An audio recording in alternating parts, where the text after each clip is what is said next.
今天是星期四，这位老师拿出手机，打开直播，拔出手枪，对着全国人民说：“现在我手上有16名儿童人质，我要求和印度总理直接对话，不然就1小时撕一票。”这种狠辣的话一出，最震惊的不是全国观众，而是怂姐身边的同事家人。在大家的印象中，怂姐人美心善，是一个很温柔的幼儿园老师，怎么可能干出劫持孩子当人质的事？但不管怎么样，此事一出，可以说是举国震惊。警方立马派遣了大量人手赶往幼儿园现场，但第一个赶到的人却不是警察，而是怂姐叫来给孩子们送食物的司机。怂姐好脾气的将司机放进了屋子里，她神态自然，一点也看不出端倪。但就在司机把食物放下，正准备走的一幕，却看到了惊骇的一幕。司机正好看到怂姐腰上别着一把枪，怂姐一看露馅了，也不装了，直接摊牌。她拿着枪指着司机的脑门，但司机吓得六神无主，连连求饶。怂姐生怕司机发出声音惊动里面的孩子，直接拿着枪把子就是一下，然后利索的将司机捆了起来。就在这时，警察也带着队伍匆匆赶到，把幼儿园团团围住，每个路口都设置了关卡。紧接着，幼儿园里的怂姐向警察提出了第一个要求，怂姐指名道姓要求一位叫老黑的专家和他谈判。警察不知道怂姐在玩什么把戏，但他们内部确实有个叫老黑的谈判专家，一通电话就把老黑叫到了现场。就在这时，怂姐提出了自己的第二个要求，她要求警方在1个小时之内往自己账户上打5000万美金，否则自己就会杀掉一个孩子。如果警方识相乖乖给了赎金，自己就会放一个孩子离开。5000万美金呢，这数额属实是有点高了。警察这边并不想让怂姐如愿，第一，金额属实太大了，不想给；第二，女警官笃定怂姐也是女性，她不会真的开枪击杀这些无辜的孩子；第三，女警官自信自己这边的武力镇压很快就能摆平一个小小的幼儿园。但让所有人都没有想到的是，怂姐火速在网上上传了一组视频，在幼儿园的教室里，孩子们坐在一起闭着眼睛玩丢手绢的游戏，而怂姐就站在这些孩子身后，手里拿着一把枪，黑洞洞的枪口对准每个孩子的后脑勺。这个视频一出，顿时将事件彻底白热化，全国都在讨论这件事情，而孩子们的家长也迅速赶到了幼儿园观看这场恐怖直播。老黑承担着和怂姐谈判的任务，他也摸不清怂姐到底会不会真的开枪，但为了这些孩子的安全，警方只能乖乖的把5000万美金汇进了怂姐的账号。果然收到钱后，怂姐麻溜的放出了第一个孩子，但紧接着怂姐又向警方提出了第3个要求。这一次的要求让所有人听了都头皮发麻。这一次怂姐要求和总理通话，老黑听完后愤怒不已啊！堂堂警察竟然被歹徒如此拿捏，那真是把脸都丢尽了，并且国家总理岂是你一个幼儿园绑匪说见就见的？老黑立马开始部署，他要开始强攻了。而这边怂姐已经料到警方的反应了，他伸手喊过来一个孩子，和蔼可亲的问他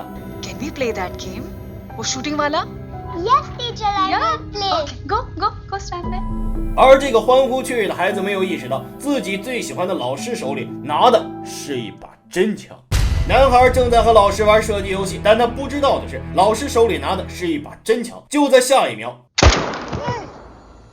而就在直播屏幕前，这个孩子的父母正在观看自己的孩子被无情的枪杀。发布了自己枪杀孩子的视频后，怂姐再次强调了自己的要求，她要和国家总理通话。如果自己的要求没有被应允，那么她每隔1个小时就枪杀一个孩子，直到孩子全部杀光为止。此话一出，本来就已经激愤的民众更是将这件事推上了风口浪尖。ही बाई पूर्णपणे वेळी झालेली आहे. मुंबई पोलिसांनी लवकरात लवकर तिच्यावर कारवाई करायलाच पाहिजे. 数以万计的网民们都开始辱骂怂姐，而警方这边终于忍无可忍，他们直接闯进来怂姐的家中，开始搜寻有用的信息。可一番搜索下来，他们什么反社会的信息也没找到，还是女警官眼尖，在怂姐的床头柜中发现了很多抗抑郁的药物，这为这一场劫持案找到了突破口。警方立马开始调查怂姐的医疗记录，却意外的发现，怂姐从16岁开始就已经在接受精神方面的治疗了。案件进展到这里，基本上可以定性为精神病患者蓄意报复社会了。老黑当机立断，让人把怂姐的母亲抓了起来，打算用这种办法来和怂姐谈判。但谁都没想到的是，怂姐母亲的一句话让老黑当场呆住了。在那一瞬间，老黑回忆起了14年前的那件事儿，也是面前的这位母亲流着眼泪的请求自己抓捕犯人。她16岁的女儿在公交车上被暴徒凌辱了，但在当时的印度，这样的案件屡见不鲜呢，没有什么追究的价值。当时的自己为了升职，把出力都放在了其他的大案子上，这起案件也就搁置了。这一搁啊，就是14年。看着面前的怂姐母亲，老黑流出了痛苦的泪水。这14年中，怂姐患上了重度抑郁和焦虑，一直没能从被侵犯的恐惧中挣脱出来。而老黑也终于明白，为什么怂姐会指名道姓要跟他谈，这一切都是怂姐为了复仇而来。而这边的怂姐再次提出了自己的要求，要和总理通话。但怂姐被侵犯的事被警方挖出来后，在网上迅速发酵，各大卫视轮番上阵，将怂姐造谣成一个精神变态。怂姐站在电视前看着播出画面，再次重申了自己的要求：我要见总理，不然你们就会见识到我的疯狂。这边总理刚刚开完会，就听说有绑匪要和他通话的消息，各级高官都劝他不要参加。总理正在犹豫中，而怂姐已经放出最后通牒：如果总理没有和我通话，我就要开始撕票了。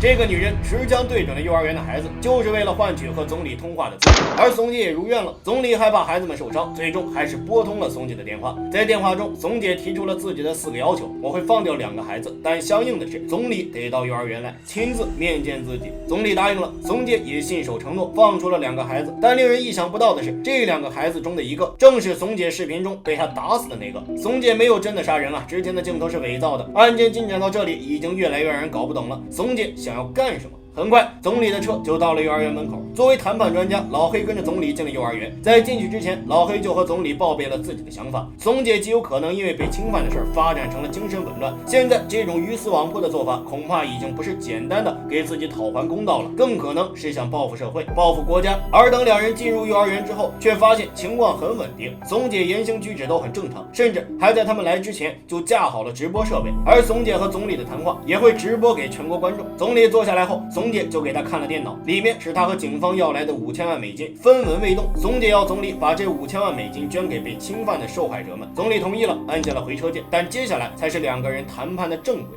As per official statistics, one woman is raped every 16 minutes in India. 直到这一刻，大家才知道怂姐做这一切的目的。她希望通过这次绑架，让全国人民都重视那些受伤的女性。她向总理提出她的诉求，希望总理去推进保护法案的进程，让悲剧不要在其他女孩身上重演。但总理也明白，只靠自己一个人是没有办法改变法律的，自己只能和怂姐承诺，自己会找到当年侵犯怂姐的人。但没想到的是，怂姐却说，当年那个人就在你身后。总理猛地回过头，身后正是来送餐的司机。怂姐站了起来，拿枪对准了司机，在强烈的求生欲下，司机一把抢过了老黑的手枪，连按了几次扳机，但万幸的是没开保险栓呢。而在这时，幼儿园的大门也被警方攻破了。怂姐知道这是自己最后的机会了，如果开枪，自己就是杀人犯；如果不开枪，自己的余生都要在阴霾中度过。怂姐没有再犹豫，连开数枪，了结了这个罪恶的男人。在影片最后，怂姐因杀人罪入狱，而因为这起事件，总理推动的女性保护法案，一切终于走上了正轨。这是印度今年刚上映的电影《星期四》。阿松哥记得一句话呀，如果你说这个屋子太暗，需要在这里开一个窗，大家一定不允许；但如果你说你要拆掉屋顶，那他们就愿意开窗了。在印度，一个不文明且分3、6、9等制度的社会里，女性往往是弱势群体，